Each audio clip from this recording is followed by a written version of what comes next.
Hypothesis testing की exercise देख रहे हैं हम। जी टेस्ट इसमें हम यूज करेंगे और एक्सरसाइज है probability and statistics for engineers की बुक की 10.24 और 10.25 क्वेश्चंस हम इसमें देखेंगे। अब इसमें लाइफ एवरेज हाइट की बात कर रहे हैं कि एवरेज हाइट कितनी है 162 और फीमेल जो 162.5 सेंटीमीटर है। ठीक है। अच्छा, चूंकि अब यहाँ सैंपल का जिक्र नहीं है तो इसका मतलब ये है कि ये किसका डेटा है, पॉपुलेशन का डेटा है। तो ये हमारे पास हाइपोथेसिस बन गया। हाइपोथेसिस क्या बना कि mu is equal to, mu हम पॉपुलेशन के मीन को कहते हैं, 162.5 हो गया। ठीक है। इसके बाद क्या कहते हैं कि विद अ स्टैंडर्ड डिवीजन, तो इसका मतलब ये स्टैंडर्ड डिवीजन किसका गिवन है, पॉपुलेशन का गिवन है। तो सिग्मा की वैल्यू गिवन है 6.9।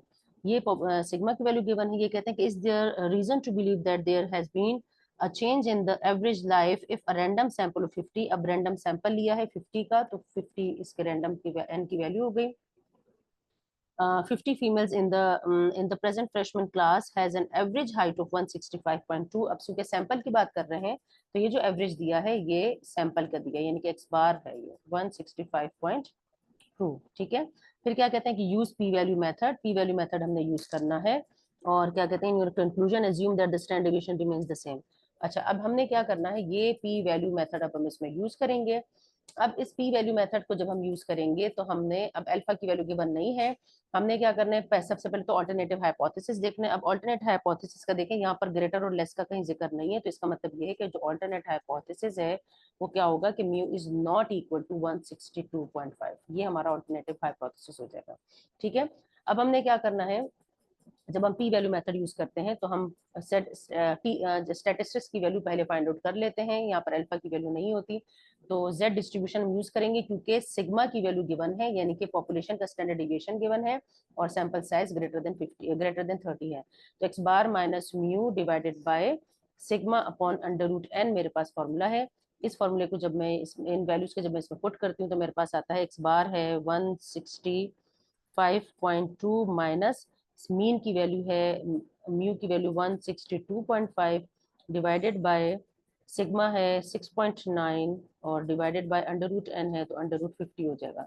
इसे जब हम कैलकुलेट करते हैं तो हमारे पास वैल्यू आ जाती है 2.77। अब ये मेरे पास वैल्यू आ गई 2.77। जब हम पी वैल्यू मेथड यूज करते हैं तो हम क्या करते हैं कि ये जो 2.77 वैल्यू है ये चूंकि पॉजिटिव है, या तो हम ये वाला साइन देखते हैं या ग्रेटर का साइन अगर होता, ठीक है, तो फिर हम क्या करते हैं, जो प्रोबेबिलिटी हम निकालते हैं वो ग्रेटर की निकालते हैं। ठीक है, पी वैल्यू मेथड में यहाँ पर चूंकि पॉजिटिव का साइन है, यहाँ पर चूंकि ग्रेटर का नहीं था तो यहाँ पर हम इस साइन को देख लेंगे, चूंकि पॉजिटिव आई है तो ग्रेटर की प्रोबेबिलिटी निकालेंगे। लेकिन पहले हम इसे टेबल में चेक करते हैं।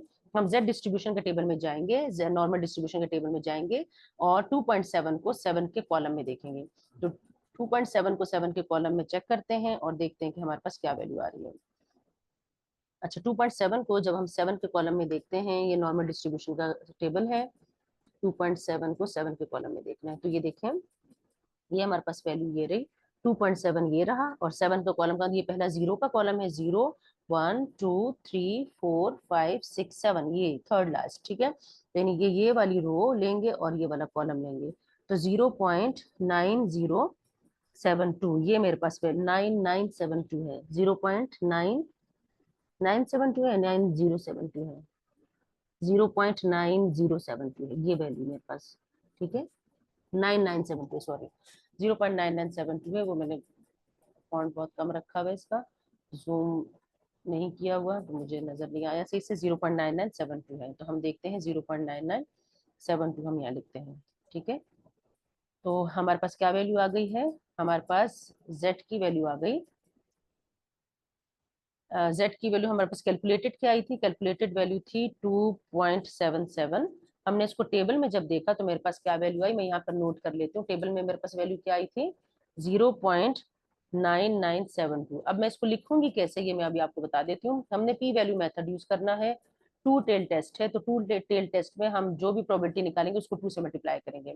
तो प्रोबेबिलिटी क्या निकलेगी, z ग्रेटर देन, तो मैंने आपसे कहा था कि या तो इस साइन को देखें जो आपके पास इसका साइन आया पॉजिटिव आया है, और या फिर आप ऑल्टरनेटिव हाइपोथेसिस में देखें कि ग्रेटर का साइन है या लेस का साइन। अगर ग्रेटर का साइन होगा तो ग्रेटर लगाने, लेस का साइन होगा तो लेस लगाने, लेकिन यहाँ पर हमारे पास ऑल्टरनेट हाइपोथेसिस में नॉट इक्वल का साइन था, तो आपने इसके साइन को देखना है कि यहाँ पर पॉजिटिव या नेगेटिव। अगर ये पॉजिटिव है तो ग्रेटर का साइन लगेगा, 2.77 ये हमने निकालना है। अब मैंने आप लोगों को बताया था कि जब भी हम नॉर्मल डिस्ट्रीब्यूशन में कोई भी वैल्यू टेबल में से चेक करते हैं तो वो हमें यहाँ कौन सी, जैसे 2.77 यहाँ लाई कर रहा होगा ना, दरमियान में अगर 0 है तो इसके राइट पर 2.77 यहाँ लाई कर होगा, ये मेरा क्रिटिकल रीजन बनेगा। ठीक है, ये क्रिटिकल रीजन है। तो मैं जब टेबल में 2.77 को देखूंगी तो वो मुझे यहाँ से यहाँ तक की वैल्यू बताएगा, ये वैल्यू। ठीक है, यहाँ से यहाँ तक की।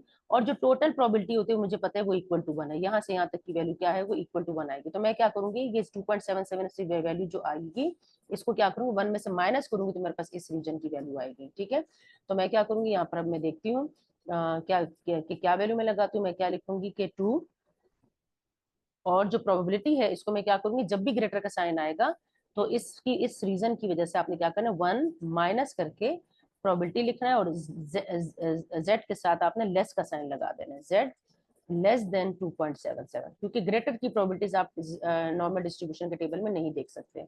तो हम 1 से, तो इस ग्रेटर के साइन को लेस में कन्वर्ट करने के लिए क्या करते हैं, 1 माइनस दिस वैल्यू कर लेते हैं। तो अब यहाँ पर हमने वैल्यू को जब चेक किया तो मेरे पास वैल्यू आई टेबल में 0.9972, हमने भी टेबल में चेक कर लिया था 9972। इसे जब मैं सब्ट्रैक्ट करके 2 से मल्टीप्लाई कर दूंगी तो आ जाएगा 0.0056, यानी कि जो मेरे पास प्रोबेबिलिटी आ रही है वो अप्रोक्सीमेटली 0.56% आ रही है, जो कि 1% भी नहीं है। तो मैं क्या करूंगी, मेरा कंक्लूजन क्या होगा कि reject null hypothesis, null hypothesis को रिजेक्ट कर देंगे। और ऑल्टरनेट हाइपोथेसिस मेरे पास क्या था, ऑल्टरनेट हाइपोथेसिस था कि mu is not equal to 162.5, ये एक्सेप्ट हो जाएगा। एंड कंक्लूड दैट मीन जो है यानी कि एवरेज हाइट ऑफ फीमेल जो है is not equal to 162.5 centimetres, ये हमारा क्या होगा, ऑल्टरनेट हाइपोथेसिस एक्सेप्ट हो जाएगा। अब हम नेक्स्ट क्वेश्चन देखते हैं, क्वेश्चन नंबर 25। क्वेश्चन नंबर 25 में क्या कहते हैं कि it is claim that automobiles are driven, अच्छा ऑटोमोबाइल्स की बात कर रहे हैं, और उसकी क्या कहते हैं कि कितना ड्राइव हुआ है, average more than 200 kilo 20,000 kilometre. ठीक है, मोर देन 20,000 किलोमीटर जो है वो ड्राइव हो चुकी हैं पर ईयर, सही है। तो हम क्या करेंगे, ऑल्टरनेट हाइपोथेसिस हमें यहाँ पर, नल हाइपोथेसिस हमें मिल गया। नल हाइपोथेसिस की वैल्यू क्या दी है इन्होंने, 20,000। मीन की वैल्यू, मीन को टेस्ट करना है, आप ये याद रखें कि केस 1 और केस 2 में हम मीन को टेस्ट कर रहे हैं, इस पूरे एक्सरसाइज में हम मीन को टेस्ट कर रहे हैं। इससे पिछले क्वेश्चन में, पिछले वीडियो लेक्चर्स में करवा चुकी हूँ सॉल्व। तो यहाँ पर मेरे पास मीन की वैल्यू आ गई है, मीन इज इक्वल टू, मेरा नल हाइपोथेसिस आ गया है 20,000, ठीक है, किलोमीटर। और ऑल्टरनेट हाइपोथेसिस अभी हम देखते हैं कि ऑल्टरनेट हाइपोथेसिस क्या दिया हुआ है।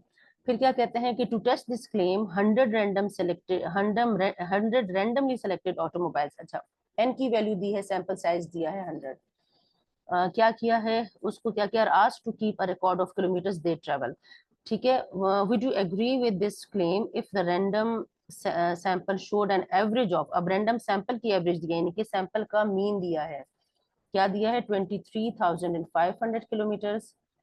और क्या कहते हैं, एंड स्टैंडर्ड डिविएशन, यानी कि इसी का स्टैंडर्ड डिविएशन, सैंपल की बात कर रहे हैं तो सैंपल का डेटा दिया, स्टैंडर्ड डिविएशन दिया है 3,900 किलोमीटर है। ठीक है, use a P value method, alpha की वैल्यू नहीं दी, पी वैल्यू मेथड यूज करना है। और यहाँ पे चूंकि हमें क्या कहा है कि मोर देन 20,000, ऑल्टरनेट हाइपोथेसिस क्या दिया था, ऑल्टरनेट हाइपोथेसिस दिया हुआ था to test this claim and more than, ये मोर देन का जिक्र यहाँ पर किया हुआ था। तो ऑल्टरनेट हाइपोथेसिस क्या होगा, ग्रेटर देन का साइन लगेगा। तो ऑल्टरनेट हाइपोथेसिस मेरे पास होगा ग्रेटर देन 20,000। इनका नल हाइपोथेसिस है कि इतना एवरेज है, इतना चली है ऑटोमोबाइल, इतना पर ईयर ड्राइव होती है। और ऑल्टरनेट हाइपोथेसिस ये है कि इससे ज्यादा ड्राइव होती है। अब हम यहाँ पर, ये पहला स्टेप हो गया। सेकंड स्टेप में हम अल्फा की वैल्यू डिफाइन करते हैं, तो अल्फा की वैल्यू हमें नहीं दी हुई, जो पी वैल्यू मेथड यूज करें, तो पी वैल्यू मेथड में हम सेकंड स्टेप में डायरेक्ट जो है वो टेस्ट स्टैटिस्टिक्स की वैल्यू फाइंड आउट करते हैं। अच्छा, यहाँ पर टेस्ट स्टैटिस्टिक्स, वैसे तो standard deviation of sample given है, तो जब standard deviation of sample given होता है तो हम टी टेस्ट यूज करते हैं, लेकिन यहाँ हम टी टेस्ट यूज नहीं करेंगे क्योंकि सैंपल साइज जो है वो ग्रेटर देन 30 है। तो जब ग्रेटर देन 30 साइज होता है तो फिर हम क्या करते हैं, जी टेस्ट यूज करते हैं, चाहे हमें standard deviation of population given हो या ना हो, s upon under root n. तो यहाँ पर जब हम इन वैल्यूज को पुट करेंगे तो मेरे पास आएगा एक्स बार की वैल्यू है 23500, म्यू की वैल्यू है 20,000, डिवाइडेड बाय एस है 3900, divided by under root n है, तो अंडर रूट एन का मतलब under root 100 is equal to, इसे जब मैंने कैलकुलेट किया तो मेरे पास वैल्यू आ रही है 8.97, 8.97। ठीक है, अब यहाँ पे जो वैल्यू मेरे पास आई है 8.97, मैं क्या करूंगी, इसे मैं सबसे पहले मैं क्या करूंगी, मैं अपनी मैं टेबल में देखूंगी इसे, और फिर पी वैल्यू से वैल्यू फाइंड, मतलब पी वैल्यू की वैल्यू डिसाइड करूंगी, और फिर कंक्लूजन बताऊंगी कि मैं कौन सा हाइपोथेसिस एक्सेप्ट कर रही हूँ।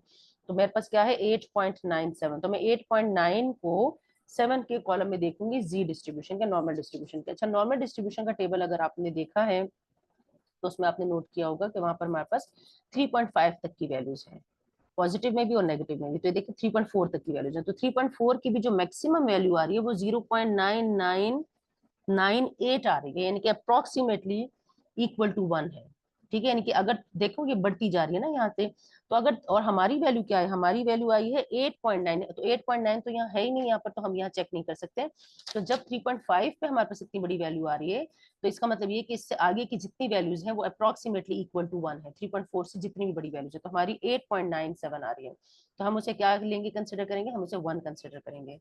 तो हम वापस चलते हैं क्वेश्चन की तरफ, क्वेश्चन की तरफ चलते हैं। हमारे पास z की वैल्यू आ रही थी, z हमारे पास था, z की वैल्यू हमारे पास आई थी 8.97। ठीक है, हमने इसको कहा, हमने टेबल में देखा तो हमने कहा कि ये 1 के इक्वल है। तो हम यहाँ पर क्या लिखेंगे, हम यहाँ p वैल्यू मेथड इस तरीके से हम लिखते हैं, चूंकि वन टेल टेस्ट है तो हम 2 से मल्टीप्लाई नहीं करेंगे, हम लिखेंगे probability that z is greater than, क्योंकि अल्टरनेट हाइपोथेसिस में ग्रेटर का साइन है, और वैसे भी ये भी पॉजिटिव है, तो ग्रेटर देन 8.97। तो ये बात मैंने आप लोगों को पहले भी बताई है कि जब भी आपके पास ग्रेटर का साइन आएगा, आप इसे क्या करेंगे, लेस में कन्वर्ट करेंगे, क्योंकि टेबल में आप लेस की वैल्यूज चेक कर सकते हैं, ग्रेटर की वैल्यूज नहीं चेक कर सकते। तो 1 point probability z is less than 8.97 आ गया है। तो z 97 को हमने जब टेबल में देखा, तो ये चूंकि मुझे अप्रोक्सीमेटली इक्वल टू 1 दे रहा था, तो 1 माइनस 1 से क्या आ गया 0, तो इसका मतलब है कि 0% है, 0% आ गया, तो हम क्या करेंगे, रिजेक्ट कर देंगे नल हाइपोथेसिस को। ठीक है, रिजेक्ट नल हाइपोथेसिस, और ऑल्टरनेट हाइपोथेसिस एक्सेप्ट हो जाएगा। ऑल्टरनेट हाइपोथेसिस क्या था कि एवरेज जो ड्राइवन है गाड़ियां वो मोर देन 20,000 है। ठीक है, तो ये हमारे पास 10.24 और 10.26 के सोल्यूशन आ गए, 24 और 25 के।